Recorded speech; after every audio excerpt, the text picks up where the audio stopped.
Bonjour et bienvenue sur le podcast Santé Sport de Caprol, société suisse de vente de matériel de sport et de rééducation de qualité. Profite du présent en préparant l'avenir.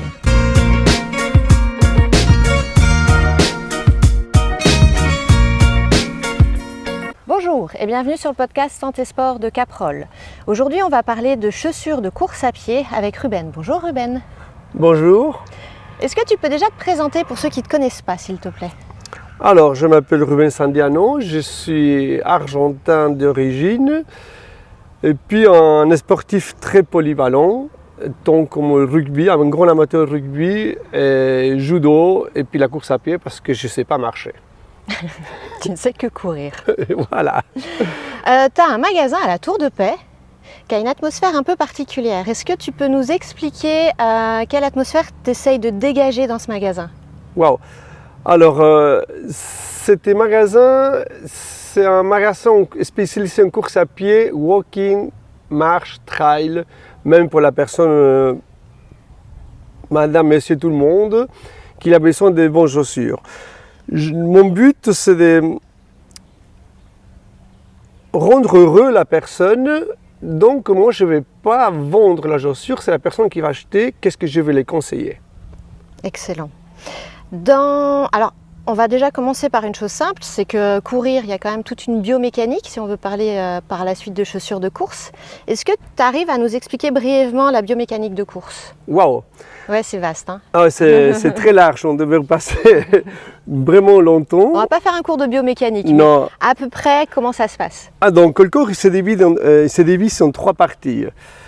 Déjà, on doit être aligné pour essayer d'avoir un impact léger.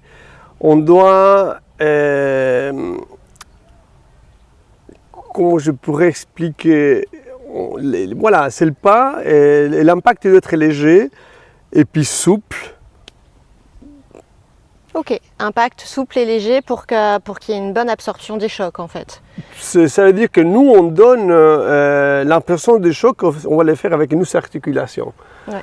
Ça veut dire que si je vais faire un grand pas, je vais mettre plutôt un impact sur le calcanéum ou le talon, donc ce n'est pas harmonieux, on va dire. La biomécanique, donc, il est très vaste en course à pied. Vous regardez tout le corps? Ça veut dire qu'il faut regarder tout le corps. Donc, là, c'est la posture, c'est la pathologie, ou qu'est-ce qu'il y a, l'historique à la personne.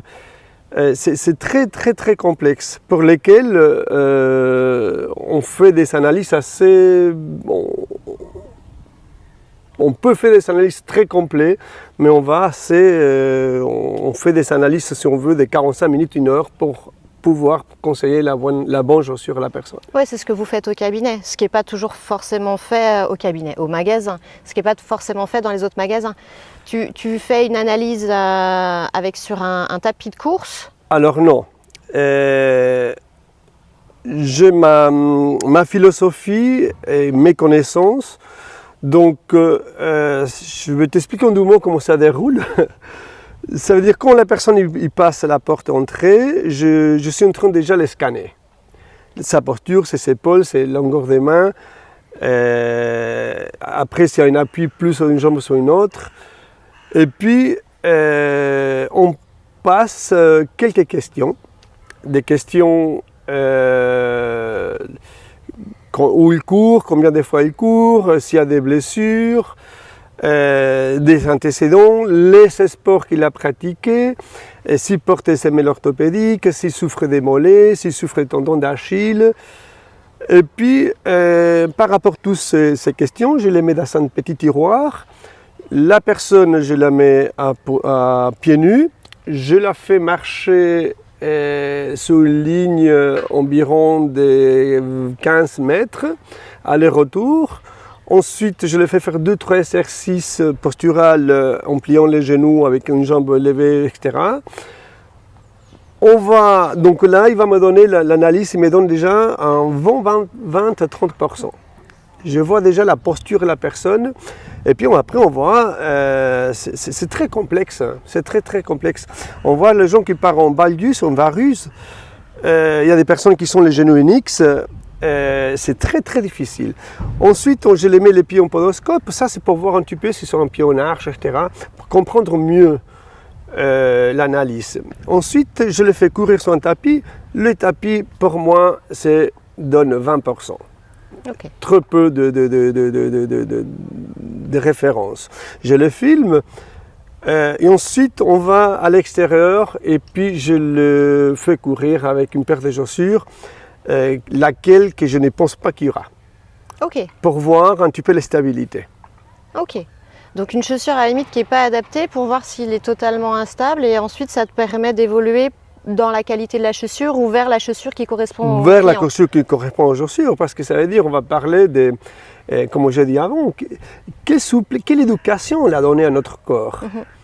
Est-ce que j'ai l'habitude de courir avec des chaussures souples, chaussures rigides, que j'ai couru toujours avec un support plantaire, que j'ai couru toujours avec des chaussures rigides, des drops hauts, c'est très, très vaste, donc c'est très très très grand. L'analyse, c'est fatigant au fond de la journée, Oui, c'est je fatigant. pense bien. En fait, tu vas prendre le client, tu essayes de récupérer un certain nombre d'informations assez globales, et puis petit à petit, tu vas aller vers la meilleure chaussure qui lui correspond. Je veux aller un petit peu dans la meilleure chaussure qui va les correspondre et puis que lui, il va avoir. Parce qu'il ne faut pas oublier qu'il y a des milliers de pieds différents. Il y a des valgus, il y a des quintus, il y a des salglun, et il y a des maladies mortonnes. Waouh, c'est énorme. C'est énorme, mais c'est une passion. Ouais. On entend souvent parler du drop. Et les gens ne savent pas forcément à quoi ça correspond. Qu'est-ce qu'un drop? Wow. Alors, un drop, c'est la différence, et c'est simple. La différence qu'on va avoir appui des métatarses et appui des calcanéum. Donc, cette différence qu'il y a entre l'avant et l'arrière, on appelle le drop. Okay. Donc, si derrière il y a 10 mm et devant il y en a 5, donc il y a un drop de 5. Ok. Et pour toi, il faut avoir un drop de combien? Quel est le drop idéal pour courir? On revient à la même chose qu'avant. Quelle éducation on a donné à notre pied? Un coureur des talons, il va chercher l'amorti. Tant qu'il ne se blesse pas, à mon point de vue, il peut continuer à courir des talons. Après, il faut voir. Moi, personnellement, je conseille des drops faibles. Parce qu'on devient à une posture, une mécanique plus naturelle. Donc, si on est debout droit, notre pied, avec la cheville et la jambe, donc on est à 90 degrés. Donc quand on va courir, on va arriver à une attaque 90 degrés. Si on arrive avec le talon, donc avec un autre degré, donc c'est pas l'idéal. Mais le drop, c'est très personnel parce que aussi de voir si je marche toujours avec des chaussures de chantier, avec un drop de 16 mm ou 14 mm, etc., je ne peux pas passer des jours au lendemain à un drop faible. Si je veux travailler, si une femme, je vais travailler avec des talons toute la journée, qu'est-ce qui va passer? Donc mes mollets ils vont remonter, ils vont être assez hauts, avec mon tendon d'Achille qui va raccourcir. Donc il faut faire vraiment, vraiment attention à ces drops, et c'est pas donné à tout le monde. Ok. Au niveau de l'amorti, toi tu préconises d'avoir pas mal d'amorti ou c'est le grand débat sur l'amorti? Alors, on devient toujours la même chose. Comment je vais courir? Est-ce que j'ai besoin d'un amorti ou pas? Il y a des gens qui sont surpoids, ils courent à pieds nus, et des gens qui sont surpoids, ils sont des chaussures très très plats, et sans amorti. On devient toujours, c'est nous qui on fait l'amorti. Avec notre articulation, on fait l'amorti. Après, ça veut dire, oui, quelle distance je vais faire. Pour un moment donné, notre corps il va être fatigué et puis on aura besoin d'un petit amorti. Mais ça, on passe déjà à extrême. Oui, il y a vraiment une notion d'adaptation au final. C'est important. Si tu as commencé avec un amorti à la limite continue, mais on passe pas à la limite de beaucoup d'amorti à plus du tout d'amorti. Non. Une chaussure qui a un drop de 12, un exemple, avec un gros amorti, On passe à une chaussure en drop D4 très peu amortie parce que les chaussures qui sont des drops D4 ou des 8 ou des 6 qui sont beaucoup désamortis. Il y a une mémoire à mettre au corps progressivement, il faut aller très progressivement. Donc des drops de 12 à un drop serrant, un exemple pour moi c'est 6 mois, 1 année de travail. Ah quand même. Sans se blesser. Okay. Il ne faut pas négliger. Courir, c'est désagréable. Commencer à courir, c'est pas évident. C'est ingrat. Et puis, déjà que si on est assez, comment dire, un coureur confirmé, commencer à serrant, il faut avoir la tête. De toute façon, la majorité des coureurs, ils sont la tête, autrement on n'arrive pas à courir qu'avec les jambes. Sur quelqu'un qui n'a jamais couru, qui est un débutant mais qui a vraiment jamais couru, tu leur conseillerais de commencer avec quel type de chaussures? Parce que eux, ils n'ont pas été conditionnés à un type de course. Alors pour moi, c'est simple. On va questionner la personne, on va voir un petit peu les antécédents qu'elle a. Je suis 90% convaincu qu'il faut les mettre avec des drops faibles et des chaussures souples. Ok. Ouais. Et les larges, donc on va dire presque des naturel running, je les mettrais. Ok. Alors justement sur cette notion de largeur de chaussures, moi je sais que j'ai des chaussures de running qui sont assez larges, d'autres sont beaucoup plus fines. Quelle est la différence et quel est l'intérêt d'avoir des chaussures plus larges par exemple?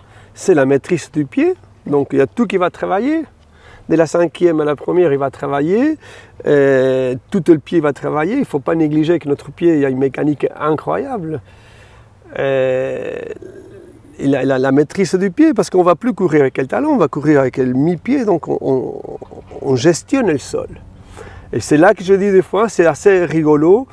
Si je vais faire des pas chassés, aujourd'hui je vais appuyer pas des talons, je vais appuyer à plat. Donc quand je vais courir, je vais avoir la maîtrise au sol quand je suis à plat. Donc ça va être favorisé par des chaussures qui ont quand même un avant du pied plus large. Exactement, un box assez large que le pied va travailler. Un pied qui paraît moins maintenu par des chaussures très serrées en fait. Mais c'est une question d'habitude. Ouais. Ok. Souvent les personnes ils disent « Ah, je ne suis pas soutenu ». Non, c'est une question d'habitude. Parce qu'il ne faut pas négliger qu'on va travailler en mocassin, nos pieds ils sont en pointe. Il y a certaines chaussures, je ne sais pas comment ils font, c'est 43, mais ils sont une petite pointe des 48. Quoi. Alors voilà, il y a beaucoup d'espace libre. Ouais, ok. Les chaussures, le poids des chaussures a beaucoup évolué, elles sont quand même beaucoup plus légères qu'avant. Par contre, est-ce qu'elles sont plus fragiles? Et puis, dans l'activité du running en tant que compétition, quel est l'intérêt d'avoir des chaussures légères? Alors, la chaussure légère, il y a un calcul scientifique qui s'est fait. Moins de poids il va y avoir la chaussure, plus performant on va être. Donc, parce qu'on amène ce qu'aujourd'hui je mets 200 grammes, 2 kilos, 2 litres de lait dans mon dos, donc à la longue je vais les sentir. Donc la chaussure légère, il va être plus performante. Ensuite, aujourd'hui, donc il y a beaucoup de matériaux qui se font. Les chaussures, on rentre malheureusement dans un système de consommation. Donc les chaussures, ils sont plus légères et puis ça use plus vite. Mais pour ça, quand on revient en arrière, quand on court au naturel running, c'est nous qui on fait l'amorti. C'est nous une grande partie de notre corps il fait l'amorti, donc la chaussure il va durer beaucoup plus longtemps que si on attend que courir avec le talon, on attend cet amorti de la chaussure. Ouais, tu as une dynamique quelque part qui t'amène plus de souplesse et moins de frottement. On va muscler le pied, on va habituer le pied à être plus musclé, à être plus fort. On a moins besoin de cet amorti. Donc okay. C'est assez simple. Moi j'ai des clients, je dirais, comme ma philosophie c'est d'être proche du sol, plus la personne va être proche du sol, plus ils vont utiliser les chaussures, plus ils vont user les chaussures, et moins vont acheter des chaussures si on veut. Je ne sais pas si j'ai essayé de comprendre. J'ai un client là, qui est venu, ça fait pas très longtemps, il est venu avec une marque de chaussures minimaliste, avec une hauteur donc, de zéro drop, et puis la chaussure, il a 2600 km. Donc il y a certaines personnes qui à 600 km, ils changent déjà leurs chaussures parce qu'ils ne sont plus amortis. 2500 km, il y avait des trous dans la chaussure ou pas? Oui, Ouais. oui, on rigolait parce qu'ils marchaient sur un mégot, ils sentaient déjà les mégots, quoi. Alors c'était assez rigolo. Au niveau des enfants qui font de la course à pied, tu leur donnes quoi comme chaussures? Alors malheureusement, là j'ai trouvé déjà une marque avec une chaussure des drops D4 et puis souple. Les enfants, il faut les mettre proches du sol, il faut muscler leurs pieds. Malheureusement, à l'âge des 10 ans, 12 ans, 10 ans, ils vont vouloir avoir certaines marques des chaussures avec ci, avec ça, parce que c'est la consommation. Avec plein d'ornements autour qui pèsent très très lourd. Voilà, c'est ça. Et que la chaussure coûte 100 francs pour un enfant qui va se coucher, et puis le lendemain, il va agrandir des pieds, puis à la poubelle. J'ai vu que le magasin organisait aussi des conférences. Oui, alors j'aime beaucoup organiser des conférences, de faire des formations pour transmettre la prévention des blessures. Aujourd'hui, c'est la première question que je n'étais pas peut-être assez long, assez complet dans ma réponse. Quand j'ai ouvert mon magasin, c'est un magasin spécialisé, c'est un magasin pas comme les autres, je suis aussi, je pense, pas comme les autres. Je vais travailler sur la prévention des blessures. Pourquoi? Parce que dans ma jeunesse, il n'y avait pas qu'est-ce qu'il y a aujourd'hui. Et puis on était poussé pour faire des sports, on était poussé pour faire des performances, mais il n'y avait pas cette prévention des blessures. Et puis malheureusement, je n'ai jamais commencé et fini un championnat de rugby en étant blessé, parce que je me blessais dans l'entraînement, parce que je tirais, je ne m'écoutais pas. Alors tout ce que j'ai acquis comme expérience de blessures, maintenant j'essaie de les transmettre aux gens qui ne se blessent pas. Pour ça, dans mon magasin, on travaille sur la prévention de blessures, c'est le numéro 1. J'ai une petite histoire qui s'est arrivée hier, sans autre. J'ai vendu une paire de chaussures à une personne, comme on a dit, la mécanique c'est très compliqué, très difficile. Une personne qui vient chez moi déjà avec des douleurs. Et puis j'ai réfléchi pendant le week-end, il est parti avec une paire de chaussures. J'ai réfléchi pendant le week-end et je l'ai écrit un mail parce qu'on prend déjà client, on a un dossier. Et puis on a tout ce qu'il a, la personne, etc. Et puis je lui ai envoyé un mail disant qu'il doit revenir avec les chaussures et puis avec les anciennes chaussures pour le réanalyser. Et puis effectivement, je m'avais trompé. Ok. Voilà. Ouais. Ouais.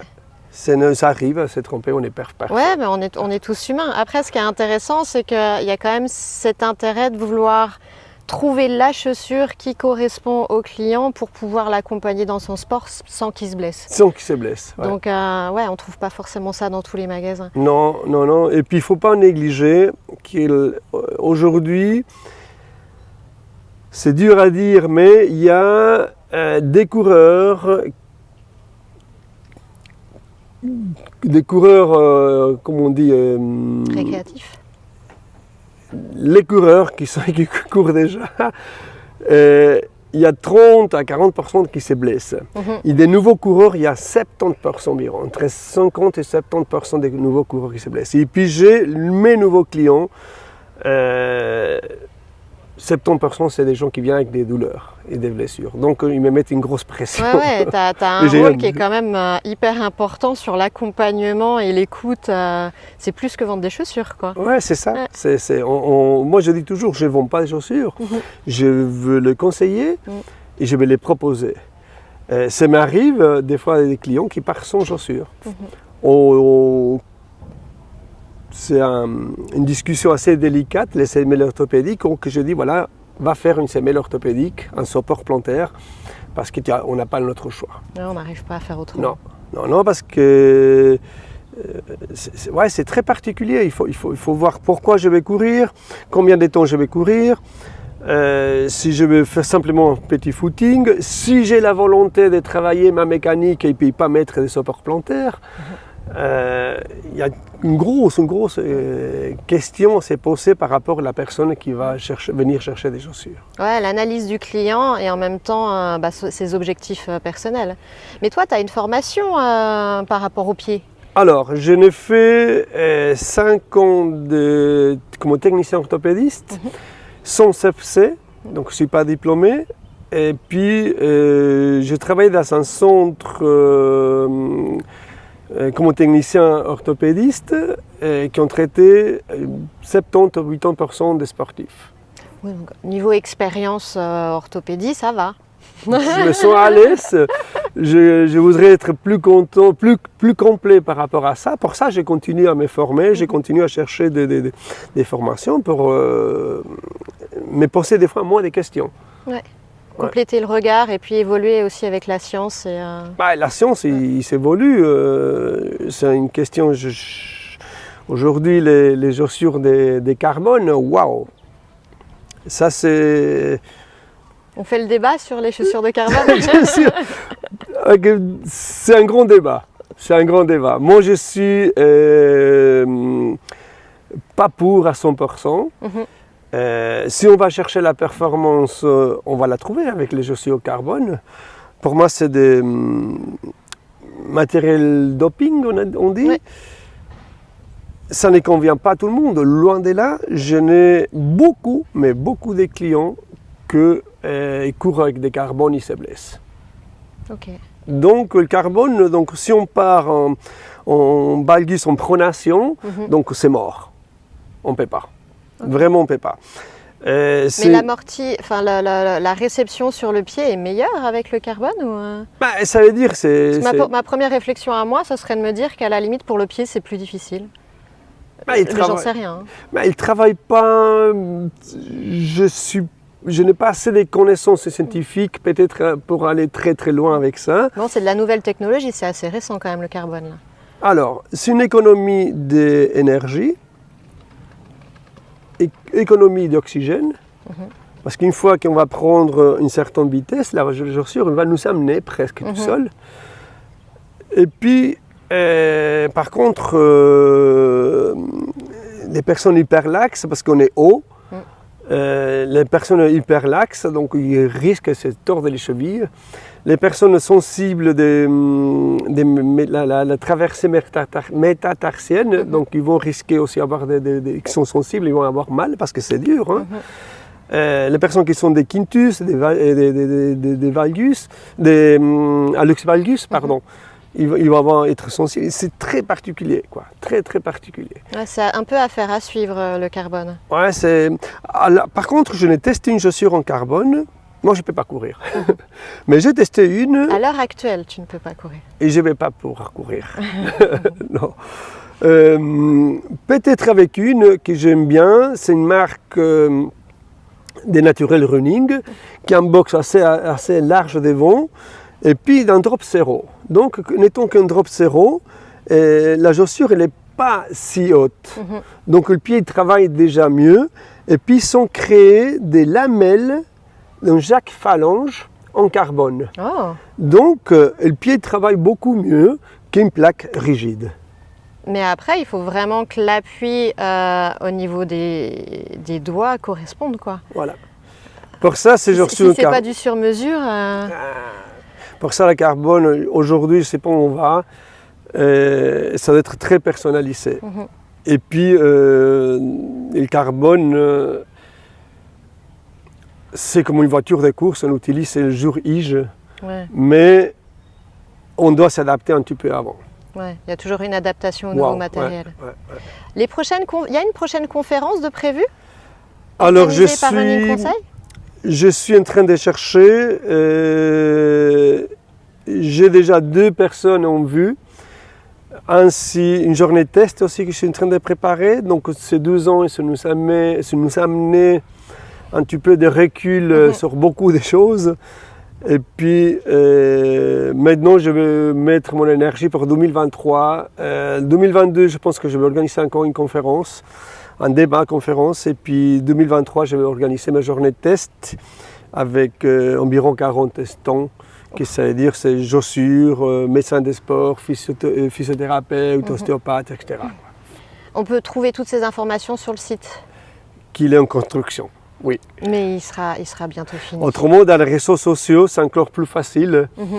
Sur Instagram et Facebook, je suis assez dynamique de ce côté-là. On mettra tous les liens. Ouais. Et puis, tu as aussi une école de course? Alors, tous les mardis, on a une école de course. On est 50 inscrits, 50 personnes. Et puis, chaque mardi, on est environ entre 20 et 25 personnes. Et cette école de course, il est créé avec mon ami Rudy Rodriguez, qui fait d'ultra trail, et puis moi-même. Et puis on est entouré par mon team de Running Conseil, qui a des personnes qui sont des connaissances, du jeunesse sport, etc., les soins, etc. Et puis notre école de course, on appelle l'école de course, malgré qu'il y a des gens qui courent très rapide, ils font 34 minutes les 10 km, donc il y a des personnes qui font 1h10 les 10 km. Donc nous, on travaille tous les mardis, quelque chose de différent. On travaille, aujourd'hui, on va travailler un exemple, abdos fessiers, des renforcements, et puis un échauffement, et on va finir pour un course au relais. Okay. Mais on va mélanger tous les gens. Donc, autrement, on sépare un groupe en 2 ou en 3 groupes. Ok. C'est intéressant parce que quelque part, c'est communautaire. Ça permet d'apprendre pas mal de notions pour les coureurs non expérimentés. Oui. Et puis il y a la motivation. Et l'esprit. Ouais, et l'esprit de groupe. L'esprit de groupe est pris sain parce qu'on n'est pas dans cette philosophie de aujourd'hui je suis mieux que toi. Non, on est tous pareils. Tout le monde s'est gratté le nez comme tout le monde. Donc voilà, on est tous dans le même panier. Ah, excellent. Est-ce qu'il y a des choses que tu voulais rajouter sur la chaussure de running? Ou moi j'ai une question supplémentaire. Ouais. Ma fameuse question. Alors déjà en 1, quelle est la différence entre les chaussures de running sur du plat et du bitume et les chaussures de trail?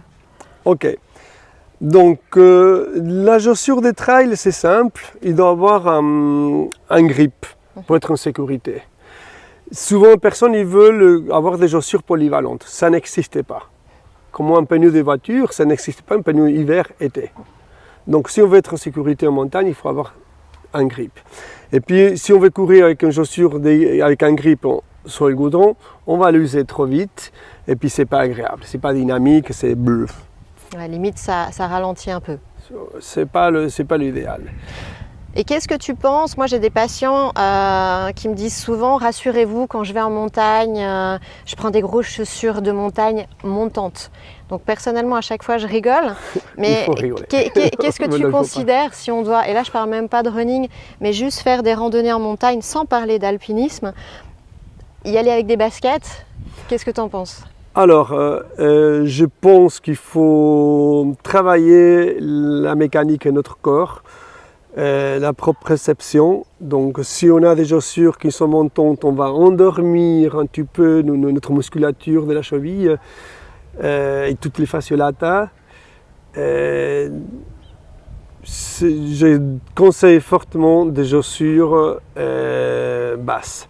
Malgré, il y a aussi aujourd'hui, donc la nouvelle technologie, c'est fini ces chaussures hautes, rigides. Les chaussures hautes, ils sont aussi souples. Mais je conseille, après, voir la personne. Donc il faut personnaliser. Une personne âgée, qui ont une personne hyper laxe. Et puis si on va faire la haute montagne, oui, on met des chaussures hautes. Mais autrement, moi, je ne vends des chaussures hautes.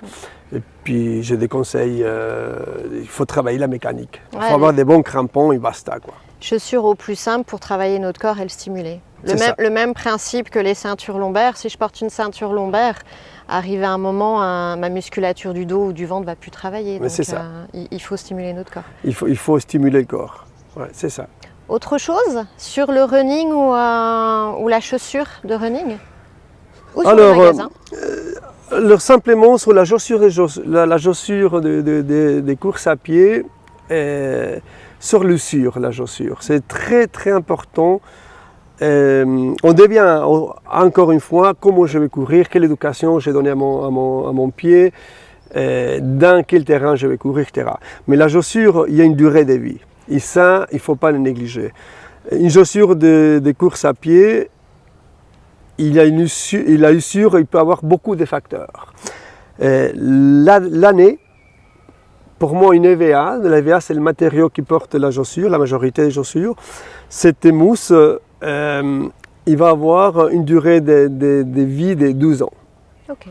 Après 12 ans, l'impact va être beaucoup plus sec, plus direct.